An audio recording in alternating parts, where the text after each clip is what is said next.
안녕하세요. 영어 국어입니다. 이번 시간은 피동편에 대해 공부하겠습니다.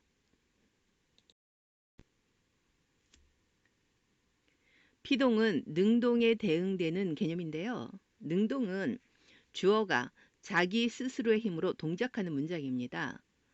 주어가 제 힘으로 움직이는 행위의 주체가 되는 거죠.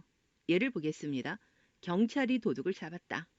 여기에서 주어인 경찰이 스스로 도둑을 잡은 행위를 표현하는 겁니다. 이렇게 주어가 자신의 힘으로 움직이는 행위의 주체가 되면 능동이고요. 피동은 주어가 스스로의 힘이 아닌 다른 힘에 의해서 움직이는 겁니다. 다른 사람이나 또는 다른 사물에 의해서 동작을 당하거나 영향을 받으면 피동편이 되는 거죠.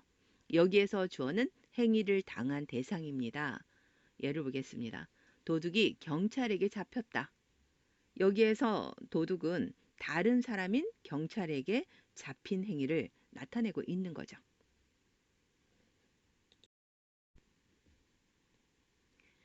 같은 사건을 표현한 문장이라도 능동문이냐 또는 피동문이냐에 따라서 의미의 초점이 달라집니다. 능동문에서는 행동의 주체가 주어 자리에 오기 때문에 주어의 능동성이 강조되고요.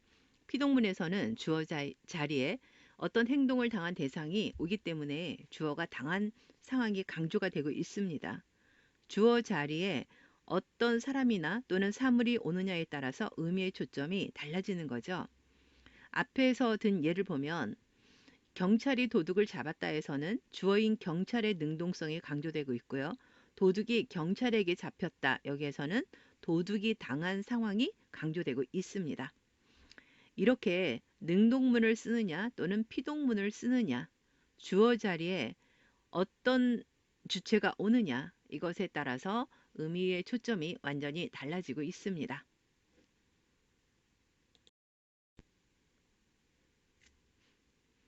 피동표현을 만드는 방법을 보겠습니다. 피동표현을 만드는 방법은 크게 단형 피동과 장형 피동이 있습니다. 단형 피동은 형태적 또는 파생적 피동이라고 합니다. 전미사를 붙여서 만들기 때문에 파생적 피동이라고도 하는 거죠.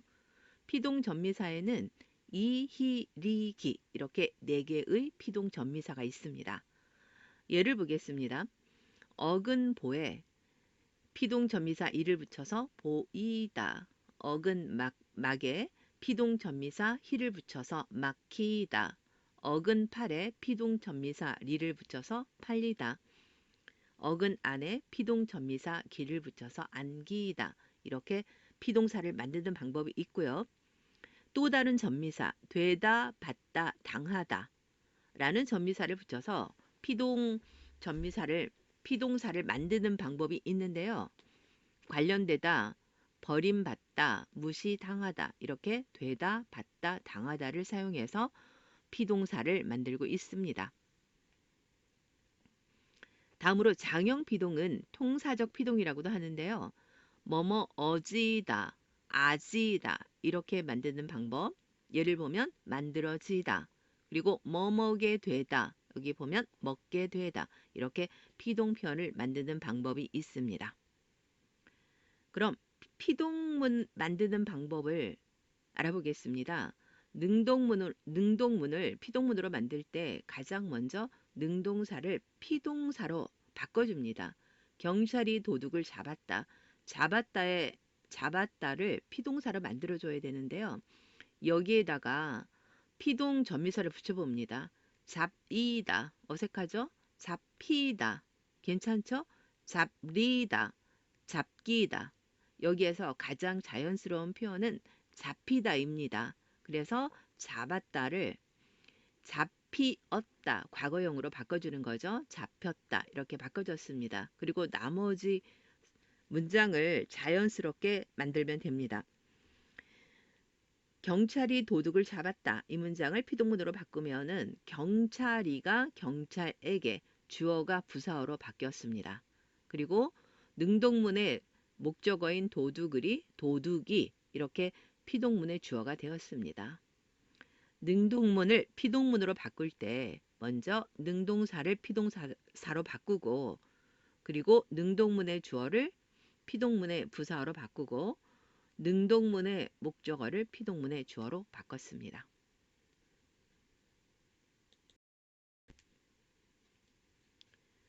피동문 만드는 법을 다시 살펴보겠습니다. 첫 번째, 능동문의 목적어를 피동문의 주어로 만듭니다. 두 번째, 능동문의 주어를 피동문의 부사어로 만듭니다. 세 번째, 능동사를 피동사로 바꿉니다. 이렇게 피동문을 만들면 됩니다. 그런데 간혹 두 가지 형태의 피동 표현이 쓰인 경우가 있습니다. 이것을 이중 피동이라고 하는데요. 피동사가 쓰였는데 뒤에 어지다 또는 아지다가 쓰인 경우가 그에 해당합니다. 예를 보겠습니다. 잡혀지다, 잡히어지다. 피동사 히와 그리고 어지다가 쓰여서 이중 피동이 되고 있습니다. 이런 경우에는 피동 표현 중 한 가지를 없애면 됩니다. 그래서 어지다를 없애서 잡히다 이렇게 바꾸면 됩니다. 그리고 불필요한 피동 표현을 사용하는 경우가 종종 있는데요. 이럴 때는 능동 표현으로 바꾸어 쓰면 됩니다. 예를 보겠습니다. 이것은 그에 의해 만들어졌다. 이건 피동 표현이죠. 이것은 그가 만들었다. 이렇게 능동 표현으로 바꾸면 훨씬 더 자연스러운 문장이 됩니다.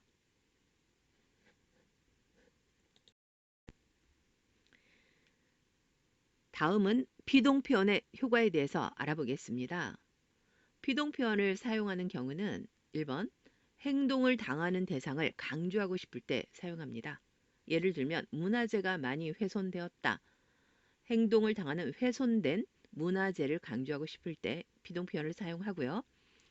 두 번째, 행동의 주체를 모르거나 밝히고 싶지 않을 때 또는 그 행위의 주체가 누구나 아는 대상이어서 밝힐 필요가 없을 때 사용합니다. 예를 들어서 유리창이 깨졌다. 행위의 주체를 모를 때 또는 유리창을 깬 주체가 누구나 아는 대상이어서 밝힐 필요가 없을 때 사용합니다. 세 번째, 행위의 주체를 감추거나 책임을 회피하려는 심리를 반영할 때 사용됩니다. 예를 들면 칠판 글씨가 잘 안 보인다. 이럴 때 사용합니다. 네 번째, 정보나 사실을 전달할 때 객관적인 느낌을 주기 때문에 사용하는데요. 신문이나 또는 뉴스, 법조문, 안내문 등에 사용됩니다. 예를 들면 당분간 장마가 계속될 것으로 보입니다. 이렇게 뉴스에서 피동 표현을 사용해서 객관적인 느낌을 주고 있습니다. 마지막으로 피동 표현의 특성에 대해 알아보겠습니다. 1번, 대응하는 능동문이나 피동문이 없는 경우도 있다. 모든 능동문에 대응하는 피동문이 있는 것도 아니고 모든 피동문에 대응하는 능동문이 있는 것도 아니라는 뜻입니다. 예를 보겠습니다. 철수가 칭찬을 들었다. 이건 능동문이죠. 이것을 피동문으로 바꾸면 칭찬이 철수에게 들렸다. 이렇게 바꿔집니다. 여기에서 능동문의 칭찬을 듣다라는 의미는 윗사람에게 칭찬을 듣다라는 의미인데 칭찬이 철수에게 들렸다. 이러면 감각기관을 통해서 알아차리다라는 의미로 쓰이고 있습니다. 완전 다른 의미로 쓰이고 있기 때문에 이것은 대응하는 피동문이 아닙니다. 이번에 보면 모든 동사에 대응되는 피동사가 있는 것은 아니다. 모든 동사에 전부 피동사가 들어갈 수 있는 것은 아닙니다. 예를 보겠습니다. 넣다에다가 피동전미사 이히리기를 넣어보겠습니다. 너이다, 너히다, 너리다, 너기다. 안 되죠? 가다, 식다, 눕다. 여기에도 이히리기를 붙이면 알맞지 않은 단어가 됩니다. 그래서 모든 동사에 대응하는 피동사가 있는 것은 아니라는 것을 알 수 있습니다.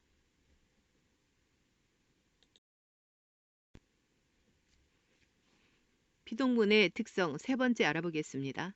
피동사의 종류에 따라 부사격 도사 에 또는 에게, 뭐뭐에 의해 또는 뭐뭐에 의해서를 쓰기도 합니다. 예를 보겠습니다. 구멍이 철수에 의해 뚫렸다. 뚫리다라는 피동사 앞에 에 의해의 형태가 맞습니다. 그래서 자연스러운 문장이 됐고요. 구멍이 철수에게 뚫렸다. 뚫리다 앞에 에게라는 부사격 조사가 와서 어색한 문장이 되었습니다. 이렇게 피동사 종류에 따라서 부사격 조사가 에 또는 에게, 뭐뭐에 의해 이렇게 달라질 수 있습니다. 여기에서 이 에는 주로 부사어가 무정명사일 때 많이 사용이 되고요. 에게는 유정명사일 때 많이 사용이 됩니다. 피동문의 특성 네 번째 알아보겠습니다.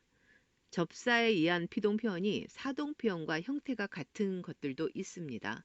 피동 전미사 이히리기, 사동 전미사 이히리기, 이것은 형태가 같습니다. 그래서 이히리기가 쓰였을 때는 피동사인지 사동사인지 구분이 어려울 때도 있는데요. 예를 볼게요. 아기가 엄마에게 안겼다.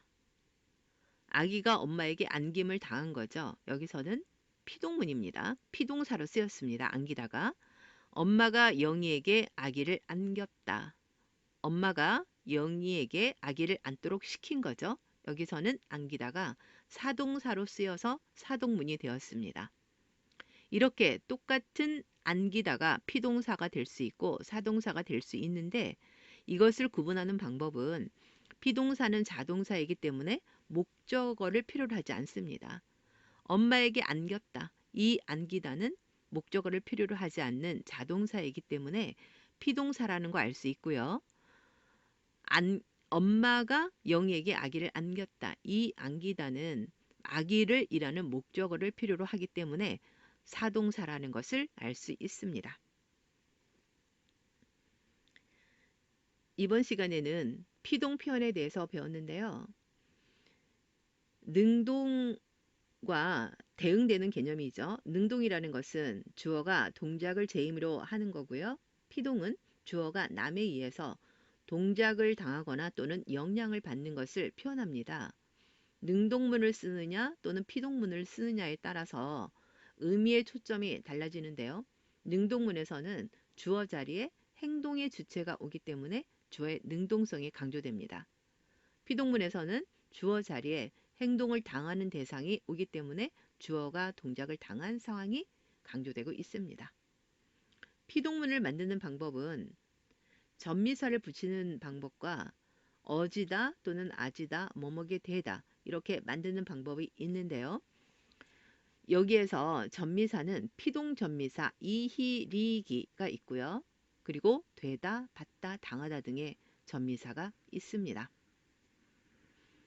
능동문을 피동문으로 만드는 방법을 알아보겠습니다.